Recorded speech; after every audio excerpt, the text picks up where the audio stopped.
ठाकुरपन को ये आज भी अपने अंदर समेटे हुए है। आज के इस आधुनिक युग में जब सब कुछ बदल रहा है, यहां के लोगों के उसूल, आन और इनकी परंपराएं नहीं बदली। यहां का ठाकुर खानदान यहां के लोगों के विश्वास का प्रतीक है। यहां के लोग अपने वाद विवाद और झगड़ों के निपटारे के लिए अदालतों, कोर्ट कचहरियों और पुलिस थानों में जाने के बजाय यहां के ठाकुर की बैठकों और पंचायतों में ही दुहाई देते हैं।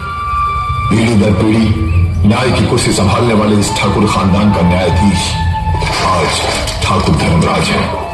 कस्बे के लोग न्याय के इस देवता को प्यार से दादा ठाकुर कहते हैं। बहुरानी, दादा ठाकुर पंचायत के लिए निकल रहे हैं। अरे शामू, जल्दी बग्घी तैयार कर।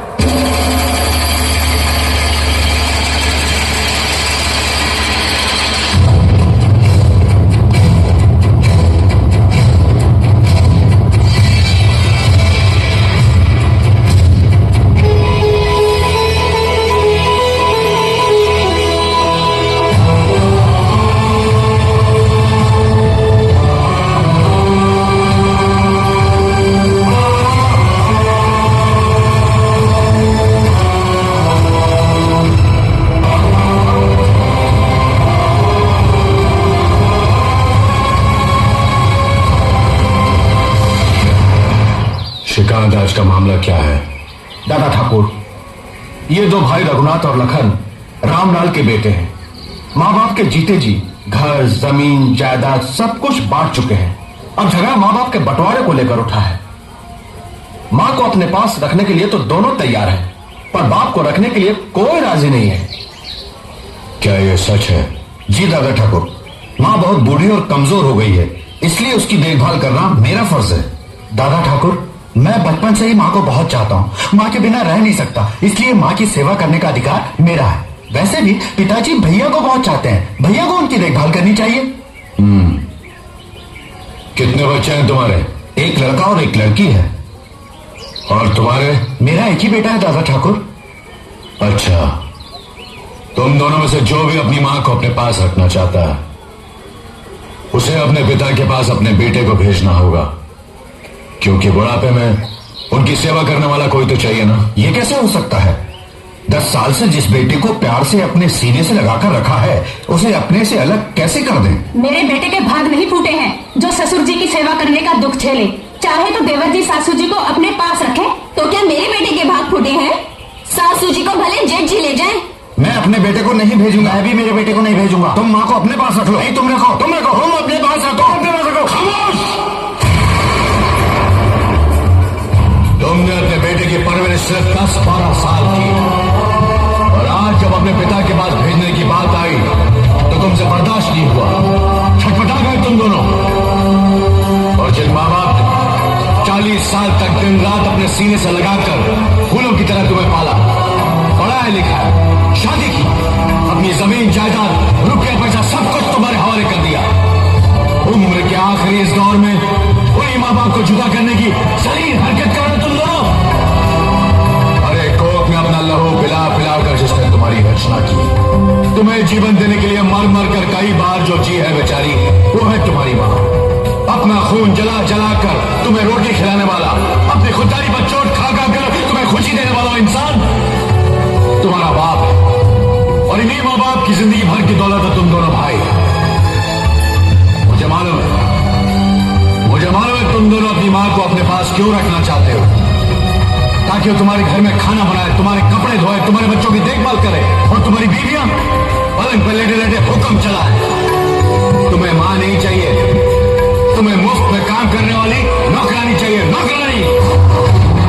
बाप इस बुढ़ापे में कमा नहीं सकता, तुम्हारे खेतों में हल चला नहीं सकता, बोझ लगने लगा है तुम्हें, इसलिए अब तुम्हें बाप की जरूरत नहीं है। और जिस दिन तुम्हारी मां से भी घर का काम नहीं हो सकेगा, तुम उसे भी कचरे की तरह घर से बाहर फेंक दोगे। अरे नालायकों, माँ बाप को अपनी पलकों पर बिठाकर उनकी सेवा करना तो हमारा परम धर्म है। मैं ये नहीं कहता कि मंदिर बनाकर अपने माँ बाप की पूजा करो, मगर किसी मंदिर के सामने अपने माँ बाप को भीख मांगने पर मजबूर तो मत करो। बुढ़ापे में पति पत्नी का रिश्ता दिया और बाती जैसा होता है, बाती को अलग कर दो तो दिया बुझ जाता। वैसे ही इस उम्र में इन्हें अलग कर दिया तो ये मर जाएंगे। इतिहास गवाह, जो माँ बाप की इज्जत नहीं करता वो बेटा कभी सुखी नहीं रह सकता। हमें माफ कर दीजिए राणा ठाकुर, हमें माफ कर दीजिए, हमें माफ कर दीजिए। माफी मुझसे नहीं, अपने माँ बाप से मांगो जिनका दिल तुमने दुखाया। अब इनकी आखिरी सांस तक तुम्हें इनकी सेवा करनी पड़ेगी, वरना तुम इस गांव में नहीं रह सकते। यह हमारा फैसला है।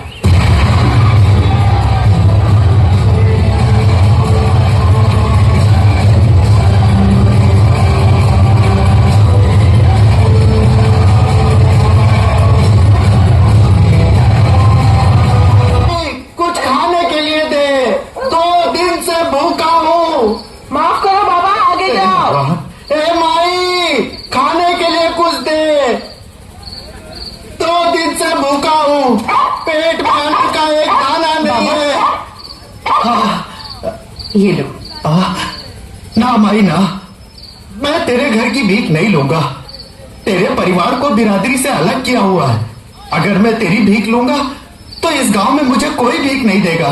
क्षमा करना।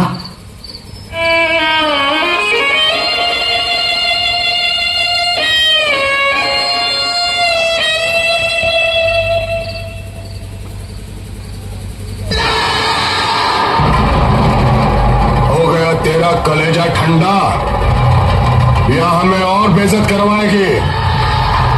18 साल से ये कस्बा बिरादरी मुझ पे थूक रहा था, आज एक भीख मंगा भी थूक के चला गया। 18 साल से अपमान सहने के बाद भी तुम्हें अक्ल नहीं आई है? माँ जी को ताने दे रहे हो? साली कमीनी कुतिया, ये सब तेरी वजह से हुआ है। अगर तू अपनी इज्जत के बदले रुपया मांगती, जमीन मांगती, मैं सब देता, मगर नहीं। पंचायत को बुलाकर जबरदस्ती मेरी बीवी बन गई मुंह जाके। तो और क्या करती है? क्यों अपनी मान मर्यादा को भुलाकर इसकी इज्जत से खेला था? मर्यादा को मैं नहीं, तेरा वो धर्म भाई गजराज ठाकुर बोला था, जिसने इस रास्ते की कुतिया को मेरे गले बांधकर 18 साल के लिए हमारा हुक्का पानी बंद करवा दिया। मुझे देखकर जो लोग अपना सर झुका लेते थे, वही लोग मुझे देखकर मुंह फेर लेते हैं। यहां तक कि मेरा बाप जब मरा था, उसकी अर्थी को कांधा देने के लिए कोई हरामजादा नहीं आया। अकेला मैं उसकी लाश को उठा के शमशान घाट गया। इस 2 टके की औरत की इज्जत लूटने की सजा इतनी बड़ी होती है? चुप कर नालायक, तू किसी औरत और उसकी इज्जत की कीमत क्या जाने? अरे सैकड़ों ठाकुरों की आन नीलाम करके भी एक औरत की इज्जत की कीमत पूरी नहीं होती। तुझे तो बहुत छोटी सजा मिली है। गजराज ठाकुर की जगह अगर मैं होती ना, तो सूली पे टांग देती तुझे। बस एक शब्द और बोलेगा, लत्यार डालूंगा, फोड़ डालूंगा तेरा चेहरा। यहाँ तू मुझे लते आएगा? मुझे? अपनी जन्म देने वाली माँ को? तुझे माँ का दर्जा मैंने दिया है। अगर मैं पैदा नहीं होता तो तू माँ नहीं बनती, बांझ कहलाती, बांझ। तुझ जैसी औलाद से तो मैं बांझ ही रहती तो अच्छा होता। जगन, ऐसा मत कर बेटा। जगो, ऐसा मत कर। जगो, भाग रहे हो? नहीं जगो, इस तरह हर साल अपने आप को जलाकर क्यों मेरी कोख को जख्मी कर रहा है? ऐसा मत कर बेटा, नहीं मत कर ऐसा, भगवान के लिए ऐसा मत कर।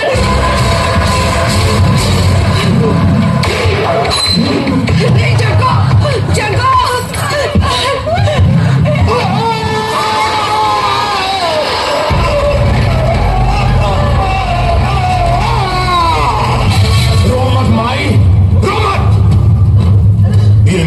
मेरे बदन को नहीं जलाता, मेरे अंदर भरी हुई बदले की आग को भड़काता है। कस्बे का ठाकुर होकर अछूतों और नीच की जिंदगी गुजार रहा हूं मैं। ना किसी से मिल सकता हूं, ना कहीं जा सकता हूं। उस जलन के सामने ये जलन कुछ भी नहीं है। बेटे, अब कुछ ही दिन तो बाकी रह गए हमारी सजा खत्म होने में। मैं अपनी सजा के दिन नहीं गिन रहा हूं, मैं दादा ठाकुर की जिंदगी के बाकी के दिन गिन रहा हूं। उसके बाप ने 18 साल के लिए हमारा हुक्का पानी बंद करवाया था, मैं उसको मिटाने के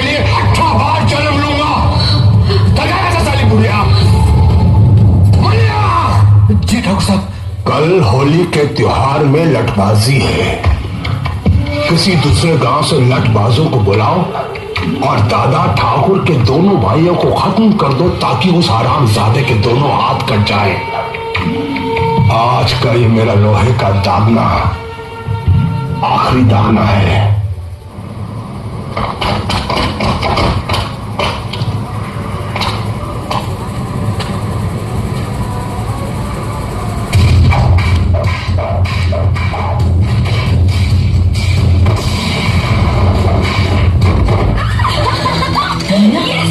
ये क्या कर रही हो?